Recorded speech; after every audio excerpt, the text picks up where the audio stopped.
In this episode, we're going to talk about what a zero-day virus is, and then my experience actually encountering one in the wild, being the first to report it, and working with the Norton engineering team to try to come up with solutions. Hey, my name is John Barker. I run Barker Management Consulting as well as the host of the Business Samurai podcast. I've been in technology and cybersecurity for well over 20 years now. Worked in a wide variety of industries, managing multi-million-dollar Department of Defense contracts, to engineering, online universities, agriculture, horse racing, which will be prevalent to this particular story. And I'm all about trying to infuse cybersecurity principles into overall business operations and being able to help your business grow and protect itself better. So let's dive in. And if you find any of this information interesting, useful, got something else to share, drop a like, leave a comment below. Let me know your experiences with this. So what is a zero-day virus? Briefly stated, a zero-day virus is the first time that a new virus has been detected in the wild. It's the very first day. There's typically not any protections for it. It's something that I actually came across back in, I want to say roughly 2016. I will say, you have to take my word for this. Looking back on my career, this is one of those things I wish I had kept some documentation on. This was, I don't know how frequently a general end user anymore, whether it's a tech support person or just somebody that's been affected by a zero-day virus, how frequently that happens versus a company that does, threat hunting, that does research on virus attacks and ransomware attacks and phishing attacks that are out there actively looking for these organizations and these individuals. I don't know how often it seeps through the cracks that someone like me, when back then I was doing a lot more hands-on engineering and administration work with different clients, that someone like me would have seen it when being that outward-facing, hunting down threats. That's not what my job. My job has always been on that defensive side of that. So let's jump in. What kind of happened and kind of set the stage for what the environment looked like. So this was a very high net worth client. I still deal with them to a smaller degree to this day. They had a unique aspect as one of the lines in their business, which was horse racing. All the office staff were a single location. Again, you're talking 2016-ish. There was no high-speed internet in that facility. There was none, matter of fact, in that area, in the area that the office is set up in. You had some retired, extremely high net worth executives in this whole area because horse racing is part of that culture in this piece of the community. So you had all the staff, one physical location, shoddy internet. It was Team One line that kept going in and out all the time. So there was a small business server in-house that stored files. It stored basically all the accounting data, and of course it was the email system. And the team, for the most part, most of the email was internally. So that, besides the fact that the internet was shoddy, it made it one of the criteria for me to keep the server in-house. As much as I, even back then, would have loved to have said, hey, who wants to deal with critical infrastructure? It just wasn't feasible because of the lack of reliable internet in that location. And satellite was a no-go. Satellite is still a no-go there. Fiber was going to be, which could have been afforded. They chose not to. Hundreds of thousands of dollars to run the fiber line to the property, not including how much it ever was going to cost to get it to the physical location.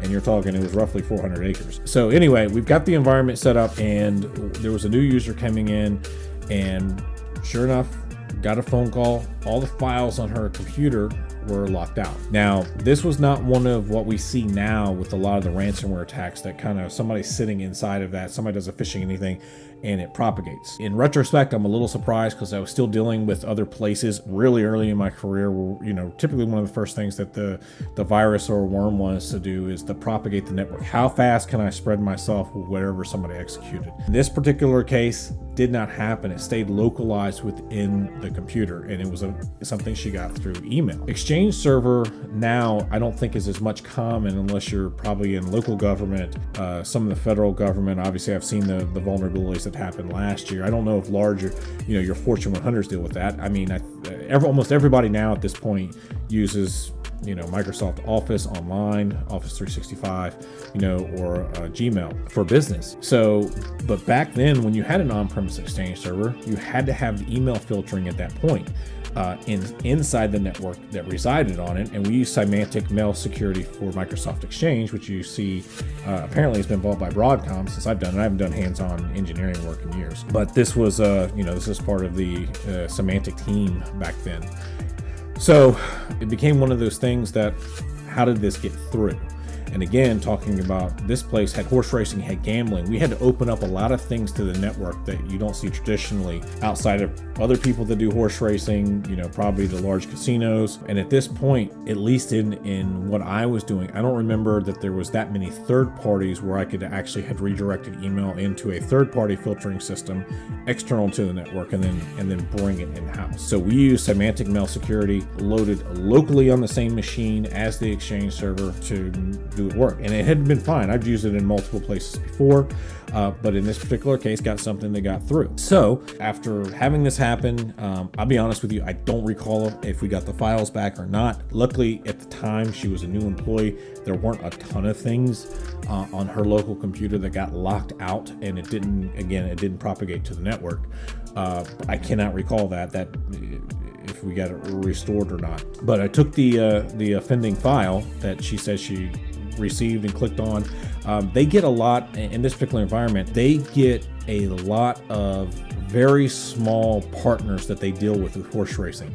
So you were talking about lots of things over in Europe that were like 1 or 2 person shops, lots of misconfigurations on how setups would work. I get all the time emails not working, and then you go look it up, and whatever they were using for email didn't work or was misconfigured. So the blocks that I had in place were rejecting things just because the other side was improperly set up, so we couldn't verify identities, things of that nature, which was even it was standard for how I configure networks. So I took the offended file as Microsoft Word document and used VirusTotal. If you're not familiar with VirusTotal, it's one of the places you can upload and check for suspicious activity within the file. And I have not used it in a while, but it would give you the report. How many times has this particular file, this particular virus been found, your number XYZ, and it'll give you some details on that. And when I uploaded this particular Word document, I came back as the first. There had been 0 reported incidents of this until I had put it up there. So I did what anybody else would do, and I did it again. And then I actually had another colleague run the file and up there, and sure enough, this particular virus had not been detected in the wild before. And it wasn't like it was a brand new one. It was a version C, if I recall correctly. We talk about the evolution of a virus, where somebody has the general framework of the original one, then other people kind of bolt on to it, modify it, take it, change it, and that's what this was. This was not like it was a brand spanking new virus. It was an evolution of one that had gotten through the filters. So I needed to figure out, now that she got it, and their network was always getting peppered with a lot more traffic because of the gambling stuff coming through the filters, that were getting blocked and that were getting stopped up there. All kinds of additional Word, Excel, text files that we're trying to get through to execute. So I ended up hitting up the semantic support team, the semantic mail security for Microsoft Exchange. I used to just refer to it as SMSME. They took the file, they ran it through their systems. They actually came back and said, yeah, we've never seen this before either, and verified that I in fact had encountered a 0-day out in the wild. So I worked with them for about a week. I had another colleague working with me as well, just to say, hey, check this out. And we're kind of going back and forth. And what they'd come to find out was that because this was just an evolution of the whatever the malware, whatever the payload was in there to lock the files out, somebody had just taken the execution lines and moved them down a few lines. And you got to remember, this is before we got some of the advances in the machine learning and AI in the detection now, that when you configured the semantic mail security, there was a lot of manual configuration that went in there. You had to go in there and set thresholds. There was scripting, a lot more content filtering that went into place to kind of keep it, because there would be a lot more false positives and false negatives, and it was trying to find that balance that was in there to make it work. And with some of the new tools that are out that are the third party, and I'm going to refer to Barracuda Networks because I've used them, Don't see a ton of that. Nowhere near to the amount that I would see 6, 7, 8, 9, 10 years ago dealing with the program like the semantic mail system. Did it do its job? Yes. Is it as clean as things are now in 2022? Absolutely not. Much simpler with some of the tools that I've encountered and observed and how they function and filter and automatically stay updated. But anyway, the semantic engineering team were awesome. I got to have a direct feed with them for several contacts. They had me make some manual script changes into for my system to specifically look for, and then we got to update the knowledge base articles for anybody in the world that was using the particular program, which I thought was super cool. I really wish that this wasn't please take my word for it. I really wish I had some screenshots and some more notes from that. And I think sometimes you get caught up in the moment of just trying to, find a solution, get it fixed, and make sure, you don't get somebody else's files that get locked out in this particular case, but to not repeat the problem. And just, I really wish I had some more information to kind of back up specifically what I had. I went digging through some old emails. I couldn't find anything, but super crazy. I'd be curious if anybody else has experienced a brand new 0-day virus in just day-to-day ops, and you don't work for one of the companies that actually are actively out there trying to capture that.